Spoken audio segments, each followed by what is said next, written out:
បាទសួស្តីអ្នកនរគ្នាខ្ញុំថាបើកមកធ្វើคลิปនេះចង់អាប់ដេតតាក់ទងនឹងคลิปលើ YouTube របស់ខ្ញុំដែលខ្ញុំផុសយប់មិញណាខ្ញុំបានលុបចេញហើយហើយអ្នកខ្លះប្រហែលជាគាត់ចូលទៅមើលទៅអត់ឃើញមូលហេតុដែលខ្ញុំលុបហ្នឹងគឺដោយសារមានបទបញ្ជាពីថ្នាក់លើរបស់ខ្ញុំមកណាឲ្យកែប្រែ edit កាត់កន្លែងខ្លះចោលអញ្ចឹងទៅតែដល់ពេលមកបើកកុំព្យូទ័ររៀបចំថត clip ហ្នឹងក៏ឃើញ poster មួយលើ Facebook នេះឃើញបងគាត់ថាគាត់ផុសមកគាត់ screenshot ពី poster របស់ពូផៃវណ្ណៈណាហើយពូផៃវណ្ណៈនោះក៏ screenshot ពី poster របស់បងគាត់ថាដែលបងគាត់ថាគាត់ផុសថារុស្ស៊ីទាមទារទឹកដីអ៊ុយក្រែន 100000 គីឡូម៉ែត្រការ៉េបន្ថែមទៀតប្រសិនបើចង់បានសន្តិភាពខ្មែរខ្លះដែលគ្រប់គ្រងរុស្ស៊ីមានមោទនភាពលើចៅខ្លាំងហើយពូផៃវណ្ណៈគាត់ផុស screenshot ហើយគូខ្វែងហើយដាក់ caption ថាគ្មានប្រជាពលរដ្ឋខ្មែរអាណាគ្រប់គ្រងលើទង្វើឈ្លានពានរបស់រុស្ស៊ីលើអ៊ុយក្រែនទេរាជរដ្ឋាភិបាលកម្ពុជាក៏មិនគ្រប់គ្រងដែរឈប់លាបពណ៌ខ្មែរទៅក្មួយនិយាយរឿងសង្គមបានល្អតែរឿងនយោបាយក្មួយនិយាយឆ្កងណាស់ហើយបងគាត់ណាក៏ screenshot អា poster របស់ពូផៃវណ្ណៈហ្នឹងហើយដាក់ caption មកវិញគាត់ដាក់ថាបុគ្គលផៃវណ្ណៈគឺជាមនុស្សដែលមិនអាចទុកចិត្តបានខ្យល់បក់ទៅណារេទៅនឹងនៅក្នុងវីដេអូរបស់ខ្ញុំភាគទី408និងវីដេអូជាច្រើនទៀតខ្ញុំបាននិយាយថារដ្ឋាភិបាលកម្ពុជាគឺបានគ្រប់គ្រងអ៊ុយក្រែនដោយបានបោះឆ្នោតថ្កោលទោសរុស្ស៊ីជាច្រើនលើកនិងថែមទាំងបានបញ្ជូនមនុស្សទៅជួយអ៊ុយក្រែនដោះមានថែមទៀតផងបុគ្គលផៃវណ្ណៈនេះគឺជាមនុស្សគ្មានប្រយោជន៍អ្វីទេក្រៅពីចាក់រោគមនុស្សបំពល់សង្គមគួរតែត្រូវបានចាប់ម្ដងទៀតសម្ដេចធិបតីធ្លាប់បាននិយាយថាមិនប្រកាន់ខ្ញុំទេប៉ុន្តែបុគ្គលចាក់រុកផៃម្នាក់គិតថាគេបានដៃទៅខមមិនធ្វើបាបខ្ញុំជាម្ដងហើយម្ដងទៀតខ្ញុំផុសអ្វីតែខ្ញុំទេតែបុគ្គលនេះពូកែណាស់ខាងលៀបពណ៌ខ្ញុំក៏ឃើញ poster ហ្នឹងមកអូចុំឥឡូវមានរឿងអីថ្មីទៀតគេប៉ះគ្នាទៀតពូផៃម្នាក់ឲ្យបងគាត់ថាតែដល់ពេលខ្ញុំឃើញ poster ហ្នឹងមួយហើយខ្ញុំទៅតែអស់កាត់ poster មួយរបស់ឧត្តមសេនីយ៍ឯកជួនរិននេះដែលគាត់ផុសណាគាត់ផុសនេះគាត់ផុសរូបទេហើយគាត់ដាក់ caption caption គាត់ដាក់អរុនសុស្ដីបងប្អូនមកសម្លាញ់ទាំងឡាយប៉ុន្តែcaption នៅលើរូបថតរបស់គាត់នេះគាត់ដាក់ថាប្រយ័ត្នខ្ពស់បំផុតមិត្តខ្លាញ់នៅក្បែរខ្លួនដល់គ្នាយល់ភ័ណ្ឌខ្ញុំហ៎អានេះយើងស្ដាប់ដំបូន្មានរបស់លោកពូជួនរិនណាគាត់ដាក់ថាប្រយ័ត្នខ្ពស់បំផុតមិត្តខ្លាញ់នៅក្បែរខ្លួនអញ្ចឹងមិត្តភ័ក្តិដែលចិត្តដិតតែបើមិត្តនឹងខ្លាញ់ណាបើនាំទុកដល់យើងសាហាវហើយងាក poster មួយនេះវិញខ្ញុំមិនបាច់បញ្យល់ទេចង់ឲ្យទាំងអស់គ្នាស្វែងយល់ទេតែខ្ញុំចង់និយាយ point ឯង relate គ្នាពី poster ហ្នឹងណានេះយើងយកពីដំបូន្មានរបស់លោកពូជួនរិនគាត់ផុសអញ្ចឹងឲ្យប្រយ័ត្នរឿងមិត្តខ្លាញ់ហើយខាងនេះគេកំពុងផុសលៀបពណ៌នេះទៅវិញទៅមកខ្ញុំអត់ទាន់មាន comment អីមតិអីលើរឿងហ្នឹងទេក៏ឃើញមកខ្ញុំវា surprise ណាភ្ញាក់ផ្អើលដែរបាទអញ្ចឹងក្បាលវីដេអូនេះខ្ញុំមានប៉ុណ្ណឹងខុសឆ្គងថងណាអីអធិស្ឋានមានមតិយ៉ាងណាចង់ណែនាំខ្ញុំអី comment ម្នាក់មកហើយវីដេអូបន្ទាប់នេះគឺជាវីដេអូដែលខ្ញុំនឹង repost ម្ដងទៀតដែលខ្ញុំ edit ហើយណាហ្នឹងហើយអ្នកនរនិយាយខ្ញុំឃើញគេ share ច្រើនរូបកូនឆ្កែមួយដែលវាងាប់ណាវាងាប់ទៅឃើញគេ share មកគ្រប់គ្នាថាស្រឡាញ់អាណិតតែថាកូនឆ្កែហ្នឹងឈ្មោះ Red ដែលល្បីលើកមុនអានកូនឆ្កែហ្នឹងល្បីតាំងពីកាខ្ញុំអត់ដឹងសោះហ្មងអត់ដែលប្រទេសអត់ដែលអស់ឃើញតាក់ទងព័ត៌មានរបស់ Red ហ្នឹងសោះយូរហើយហ្មងបាទអ្នកនរណាដឹងឲ្យជួយ share តិចហើយតើ Red បានធ្វើអីខ្លះបានជាល្បីដល់ពេលដែលខ្លួនស្លាប់ទៅហើយក៏មានអ្នក share ជួយរំលែកទុកអាណិតអាសូរអីចឹងណាចាំមិនន័យថាបង្ហាញពីការខ្វាយខ្វល់ស្រឡាញ់មានការអាប់ដេតអីចឹងទៅពេលគ្នាស្លាប់ទៅក៏នាំគ្នា share រំលែកទុកអីចឹងទៅតែខ្ញុំនេះអាងឹតឆឹងទៅមកអត់ដឹងអាលីងអីតាក់ទងរឿង Red អីហ្នឹងអត់ដឹងសោះហ្មងអាហ្នឹងព័ត៌មានតាក់ទង Red ណាឃើញគេ share គ្រប់គ្នាអ្នកខ្លះក៏ទៅ post share ថ្ងៃហ្នឹងអីដែរដើម្បីយក attention គេមើលគេមិនដែរគេ trending Red ហ្នឹងអីមិនបាទឃើញបុគ្គលល្បីហ្នឹងគេ share ច្រើនបាទហើយ update មួយទៀតតាក់ទងរឿងព័ត៌មានពូប៉ូលីសមិនមែនហៅពូប៉ូលីសទេឥឡូវគាត់ជាអតីតឯងព្រោះតាមព័ត៌មាន poster របស់ឧត្តមសេនីយ៍ឯកជួនរិនគាត់បានផុសហើយណាមានន័យសេចក្តីដូចតទៅឥឡូវយើងអាន caption គាត់បន្តិចទៅណាគាត់ខ្ញុំបាទសូមគោរពជូនមហាជនមេត្តាជូនជ្រាបថាប្រហែលថ្ងៃនេះមានការជជែកវែកញែកច្រើនតាមបណ្ដាញសង្គមលើករណីគ្រោះថ្នាក់ចរាចរណ៍កាលពីថ្ងៃរសៀលទី15ខែ5 2025មុខក្រសួងមហាផ្ទៃធ្វើឲ្យមានអ្នករបួសធ្ងន់ស្រាលនិងបាត់បង់ជីវិតមនុស្សដែលបង្កឡើងដោយនគរបាលរាជធានីម្នាក់ឈ្មោះហ៊ុនហេងភេទប្រុសជម្រាបជូនថាភ្លាមខ្ញុំបានបញ្ជាឲ្យជំនាញនិងមូលដ្ឋានចុះដល់កន្លែងកើតហេតុគឺចាត់ចែងឃាត់ខ្លួនអ្នកបង្កវត្តជាតិអកលសង្គ្រោះអ្នករបួសនិងរៀបចំសណ្ដាប់ធ្នាប់សូមមហាជនជ្រាបថាច្បាប់គឺមិនបានបែងចែកវណ្ណៈនោះទេគឺអនុវត្តដូចគ្នាស្មើភាពគ្នាខ្ញុំបាទមិនដែលលើកលែងទេអ្នកប្រព្រឹត្តបទល្មើសពេលនេះឈ្មោះហ៊ុនហេងបានរៀបចំនីតិវិធីបញ្ជូនទៅតុលាការនាព្រឹកនេះព្រមទាំងអនុវត្តនៅវិន័យនគរបាលជាតិកម្ពុជាបណ្ដេញចេញពីក្របខ័ណ្ឌផងដែរ សូមមហាជនជូនជ្រាបជាព័ត៌មាននិងសំណូមពរដល់អ្នកប្រើប្រាស់មធ្យោបាយលើផ្លូវគ្រប់ប្រភេទត្រូវតែចូលរួមគោរពច្បាប់ចរាចរណ៍ជាដាច់ខាតទាំងអស់គ្នាបើស្វឹងកុំបើកបរអញ្ចឹងបើតាមការអាប់ដេតពីឧត្តមតនេយ្យឯកយូណារិនអញ្ចឹងបានន័យថាពូប៉ូលីសគាត់ត្រូវបណ្ដឹងចេញពីក្របខ័ណ្ឌហើយអញ្ចឹងយើងអត់ហៅគាត់ពូប៉ូលីសទេណាហៅពូហ៊ុនហេងទៅបាទអញ្ចឹងវាស់កពស់ហើយវាស់កលហើយបណ្ដឹងចេញពីក្របខ័ណ្ឌតែអញ្ចឹងចប់ហើយទៅគេអត់មានធ្វើអីទៀតទេគេឬមួយក៏តិចទៀតគេមានការអាប់ដេតព័ត៌មានបន្ទាប់ពីនីតិវិធីទៅតុលាការហើយតុលាការសម្រេចមិនខុសប្រហែលសងប្រហែលទៅជាប់គុកក៏អត់ទេជាប់ពន្ធនាគារមិនអាហ្នឹងគេអាប់ដេតទៀតអត់ទេនឹងមានការតាមដានអាប់ដេតដូច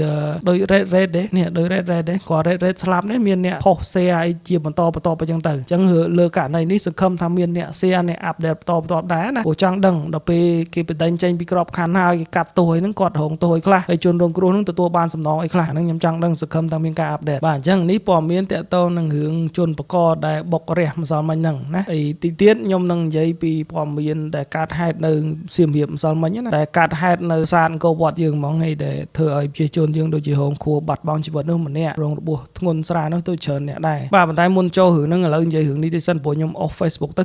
ឃើញខាងបងចនច័ន្ទលក្ខណាគាត់ share មកនេះ share បោះតាអេសីសក់សយហ្នឹងខ្ញុំថារឿងហ្នឹងគេមិនតន់បញ្ចប់តន់អីទេឃើញគាត់ share នេះគាត់ដាក់ថាកន្លងមកខ្ញុំអត់ដែរលុកមកទេតែលើកនេះខ្ញុំចង់សួរមួយម៉ាត់បើជាអ្នកសញ្ចំហេតុអ្វីចេញមុខរកស៊ីជំនួសអូនភាហើយតាសក់សហ្នឹងគេផុសគេនេះដាក់រូបពាក់បានតាពាក់មកឲ្យត្រឹមត្រូវរៀបរាប់ស្អីខ្លះអីគេដៃស្ដាំរបស់ខ្ញុំគេបាត់បង់ការពារអីណានៃហើយផុសអីទៅស្អីច្រើនមែនខ្ញុំខ្ជិលអានមិនបាច់អានទេគាត់ឆ្ងល់ថាចៅរឿងហ្នឹងគេអត់តន់ចប់អីចឹងគេនៅបន្តធម្មតាហើយគេគាត់តាអីស្អីអញ្ចឹងគេលេងជាអីស្អីលេងជាអីទាំងអស់អញ្ចឹងហើយថាថ្ងៃមុនខាងក្រសួងអីហៅមកបំភ្លឺមកអីអត់តន់ឃើញចូលបំភ្លឺផងឥឡូវផុសរូបធម្មតាហើយមិនខ្ញុំនៅអញ្ចឹងវល់នេះអត់យល់អីក្រសួងពាក់ព័ន្ធអីអភិបាលខេត្តអីថ្ងៃមុនហ្នឹងគាត់និយាយអីកិច្ចប្រជុំកណាត់ហេតុអីទៅប៉ុណ្ណឹងក៏ចាប់ទ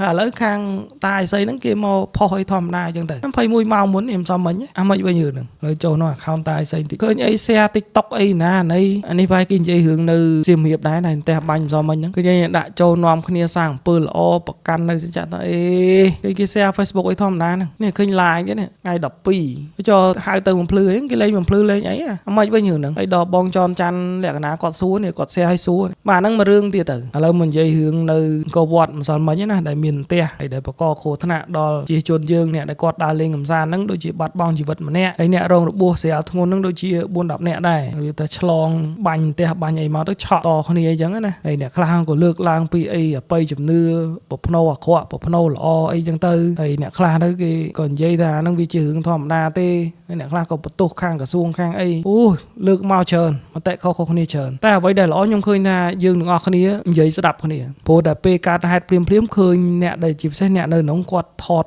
คลิปថតវីដេអូហេតុការកាត់ឡើងអញ្ចឹងណាអ្នករងគ្រោះមិនអីមិនផ្ទះហ្នឹងបាញ់ចំប្រាសាទចំអីបាក់បែកប្រាសាទមិនអីមិនឃើញ share មកច្រើនហើយតពី share ហ្នឹងហើយក៏ឃើញមហាជនយើងក៏គាត់ share និយាយតគ្នាថាมันគួរផ្សព្វផ្សាយទេអាព័ត៌មានហ្នឹងវាអត់មានចំណេញអីទេនាំតែខាតដល់យើងទេខាតដល់មុខមាត់ប្រទេសយើងខាតដល់ទេសចរខាតដល់អីហើយដល់ពេលបន្ទាប់មកថ្ងៃហ្នឹងក្នុងម៉ោងហ្នឹងម៉ោង6ជាងដែលខ្ញុំធ្វើ clip ហ្នឹង poster ដែលខ្ញុំ note ទុកណាខ្ញុំឃើញតែទាំងអស់គ្នាផុសហ្នឹងក៏ឃើញបានលុបហើយអញ្ចឹងអាចថាម្ចាស់ដើមដែលគាត់ផុសហ្នឹងក៏គាត់ឃើញក៏គាត់លុបខ្លួនឯងឬមួយក៏ទាំងអស់គ្នាចូលទៅ report ចូលអីចឹងទៅអាហ្នឹងមិនដែលបង្ហាញថាយើងស្ដាប់គ្នានិយាយចេះស្ដាប់គ្នាហើយយើងចេះសាមគ្គីគ្នាចឹងទៅអាហ្នឹងវាល្អតែក៏នៅមានដែរនៅមាន poster មួយចំនួនក៏នៅតែឃើញថត share រូបដែលអ្នករងគ្រោះអ្នកដែលបាត់បង់ជីវិតហ្នឹងនៅតែឃើញផុសតែសង្ឃឹមថាម្ចាស់ដើមអីបើគាត់ឃើញគាត់នឹងលុបចេញហើយបើយើងអ្នកដែលអស់ទៅឃើញអីសង្ឃឹមថាជួយចូលទៅ report ទៅព្រោះខ្ញុំអត់គ្រប់ត្រូវទេអា share ព័ត៌មានចឹងវាអត់ចំណេញយើងទេហើយអ្នកខ្លះតែគាត់និយាយថាអបិយជំនឿអីអាហ្នឹងយើងមិនប្រមាថមិនអីទេប៉ុន្តែវាមួយយ៉ាងដែរ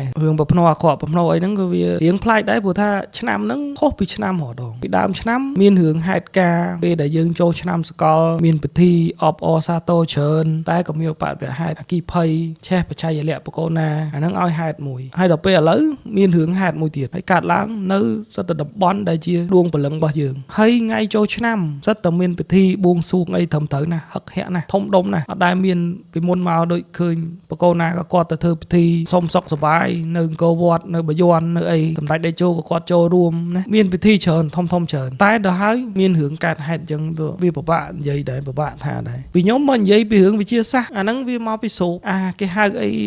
magnetic ស្អីគេមិញនោះអាសូបណាព្រោះនៅអង្គរវត្តយើងមានអាអង្គតែនការពារផ្ទះដូចឃើញក្នុងរូបដែលខ្ញុំដាក់នេះនៅកពូកដាធំហ្នឹងគឺមាន អង្គតែនស្រូបផ្ទះហ្នឹងប៉ុន្តែហេតុការណ៍ដែលកើតឡើងហ្នឹងបើតាមដឹងដូចជាមិនមែនបាញ់នៅក្នុងបរិវេណកំពូលប្រាសាទទេគឺផ្ទះហ្នឹងបាញ់ចំនៅតំបន់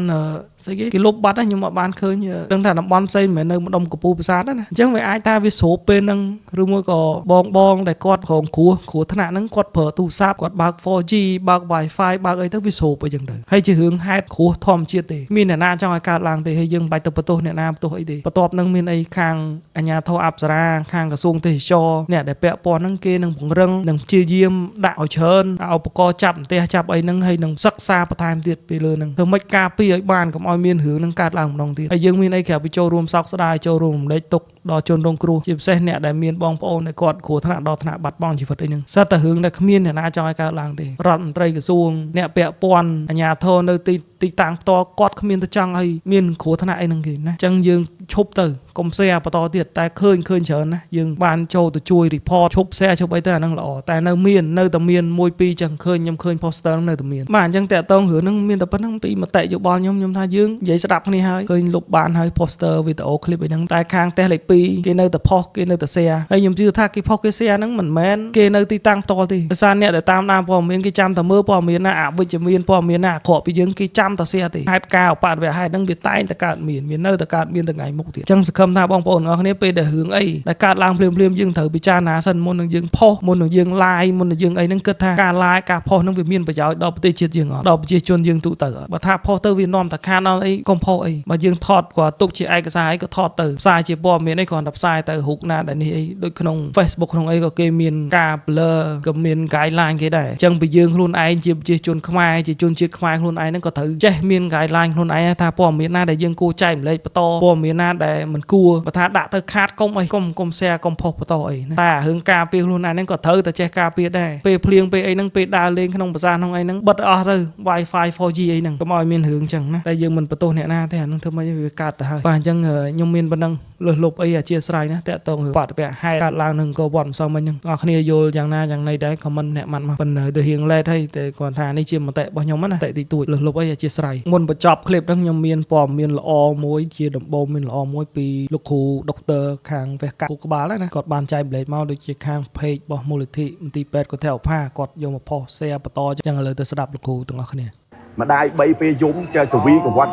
គេហៅថាធ្វើឲ្យរង្គើក្មេងរង្គើគោះក្បាលក្មេងណាអញ្ចឹងពេលដែល3ហ្នឹងសូមជាយោបល់របស់ខ្ញុំជាដំបូងមានរបស់ខ្ញុំគ្រូពេទ្យវេះកាត់ហ្នឹងគឺ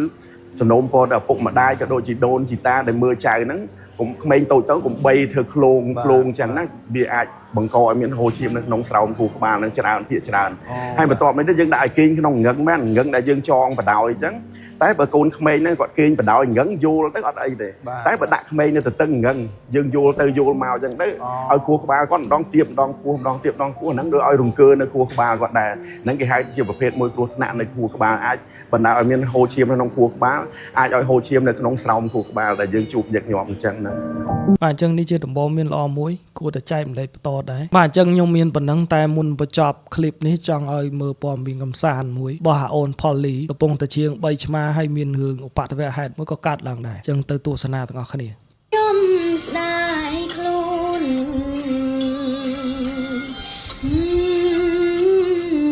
សែនស្នា